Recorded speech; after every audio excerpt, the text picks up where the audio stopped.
Good morning, everyone. Welcome to my lamppost. This is Aunt Beth. So, ever feel stabbed in the back? Yep. Ever feel all alone? Yep. Ever wonder if you have a future? Yep. You know, the Bible talks about the things being written down to give us some insight, courage, and hope. So, I have a story to tell you about Daniel in the lion's den. And it was triggered by the fact that I was running errands very, very late yesterday and hadn't eaten. So I stopped in for a late lunch at a farm stand that I go to for my eggs and stuff. I was wearing one of my favorite t-shirts. This thing is incredibly old. Okay. Can you see this? It's Daniel in the lion's den. And the front says, to pass the time, Daniel began to entertain the guards. But the lady that was running the farm stand, she didn't know the story. So I thought, boy, if she doesn't know that story, maybe I can tell you that story also. Because I wonder how many other people don't know that story. So,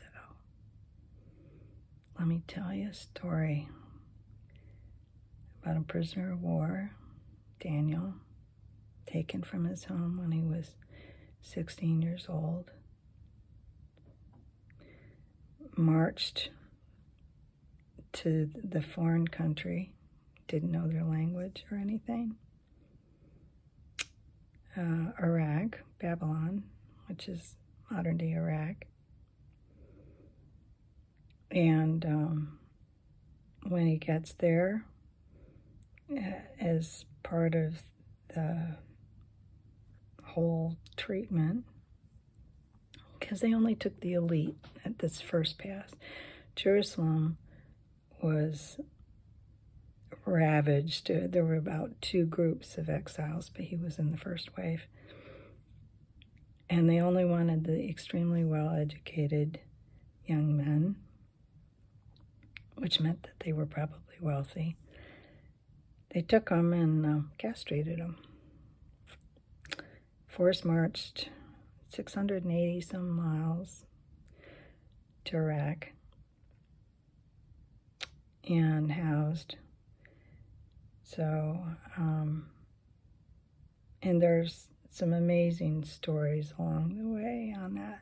But that's when Daniel was like 16 years old. So he literally was cut off from his past because he was now a prisoner of war, and cut off from his future physically. No more kids, no kids, no marriage, no kids. Okay, so he has no future, at least as far as he thinks. And he goes through all these different tests, okay, and he ends up being a very wise and well-respected administrator in the country. He doesn't sell out his people. In fact, that's what most of the issues in the book of Daniel are about. Is he stays true to his moral upbringing, and he doesn't sell out his friends, okay? But he's also very wise. He doesn't become corrupt. He doesn't sort of feed his people, you know, illegally or anything else like that. And when he was 82, let me back up for a little bit. During this whole time, we think Daniel God gave him visions of the future. So he saw like 3,000 years ahead of time into our time. So when you read his descriptions, can you imagine looking 3,000 years in the future from now, trying to describe what you see? So he sees things like dragonflies with death coming out of their tails, and I'm thinking, that sounds like an Apache helicopter to me. But, you know, that was almost 3,000 years ago. How is he going to describe it? Anyway, I digress. We think of Daniel as having, you know, these visions every week. But now he had maybe 4 of the future, which he wrote down, and you can read them in the book of Daniel in the Bible. But when he was 82 years old, the Medes and the Persians overtook Babylon, which means Iran overtook Iraq. Okay?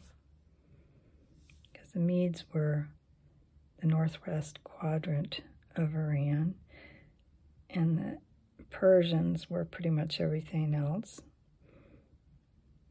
And so the Persians had the guy by the name of Darius, who was a Mede, be the ruler.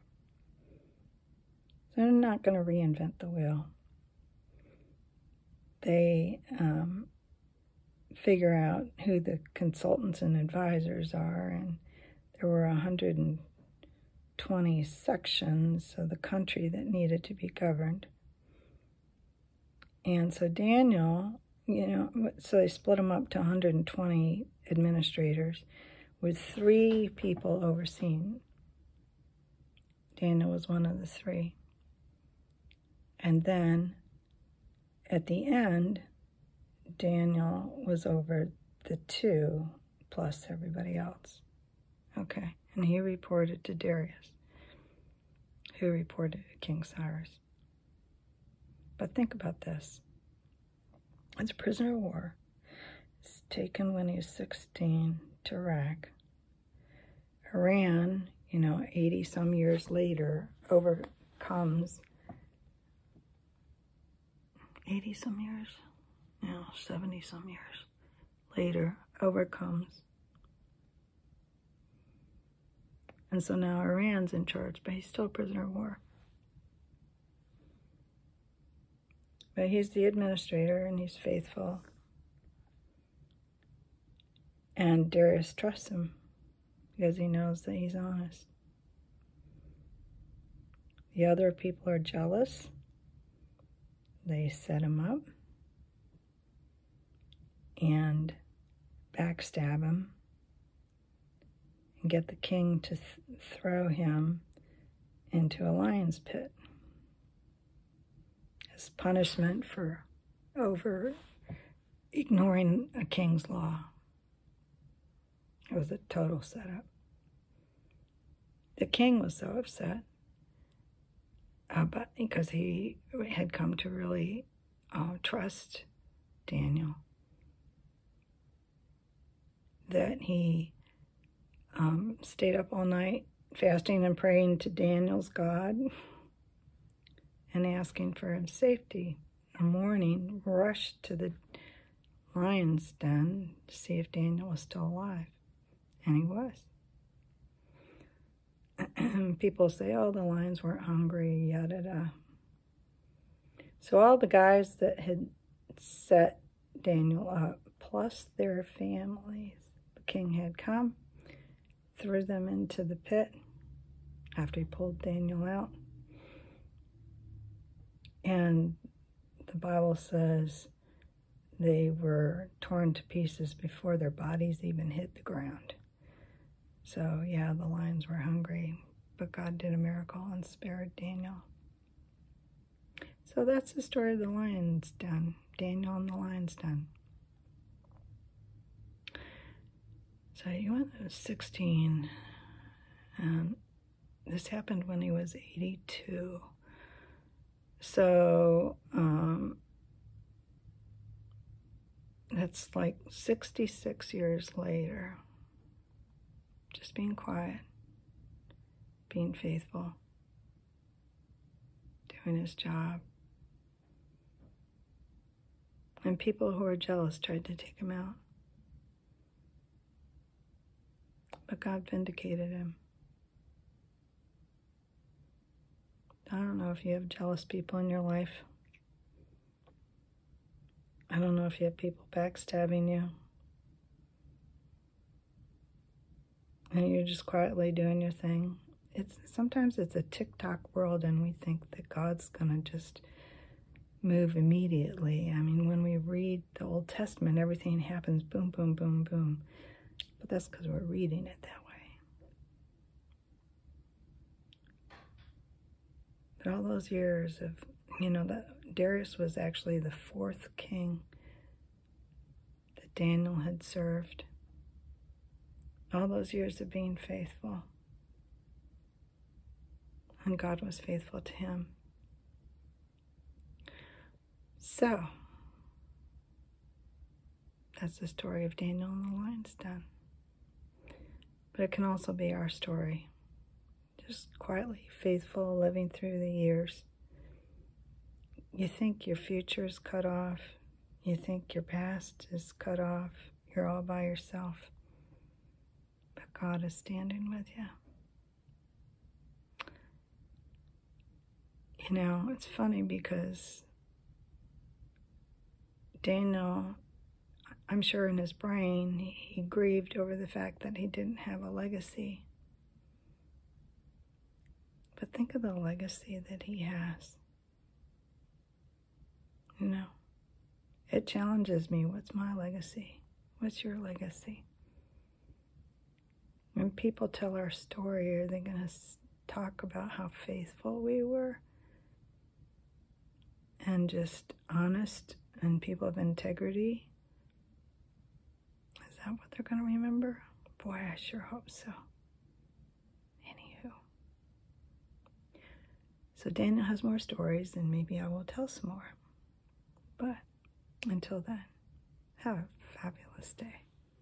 All God's best.